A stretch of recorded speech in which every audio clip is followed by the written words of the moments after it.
ছোট ছোট magical trick যেটা আপনার বাচ্চাকে মোবাইল থেকে দূরে রাখবে এবং সায়েন্সটাকে ভালোবাসতে সাহায্য করবে। এক নম্বর হলো জলের ভিতরে একটু চিনি নিন, মধ্যে একটা বাসন ধোয়া লিকুইড দিয়ে দিন, সেটাকে ভালো করে স্ট্র দিয়ে গুলে নিন এবং স্ট্রটাকে তুলে ফু দিন, দেখুন ওর থেকে বাবল বেরোবে যেটা কখনো ফুটবে না। দু নম্বর হলো একটা বেলুনের উপর ভালো করে টেপ এরকমভাবে লাগান এবং এরকমভাবেই আপনি ফুটো করে দিন, এটা ফাটবে না, এটা থেকে সমান্তরাল জল বেরোতে থাকবে, এটাকে বলে লেমিনার ফ্লো।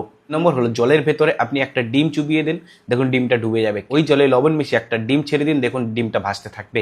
এই কারণেই ডেড সিতে কেউ ডোবে না। 4 নম্বর হলো কোনো একটা পিঁপড়ে চারিদিকে আপনি যদি পেন দিয়ে এরকম ভাবে দাগ দিয়ে দেন, পিঁপড়েটা কখনোই গোল দাগের বাইরে যেতে পারবে না। এটাই হলো সায়েন্স।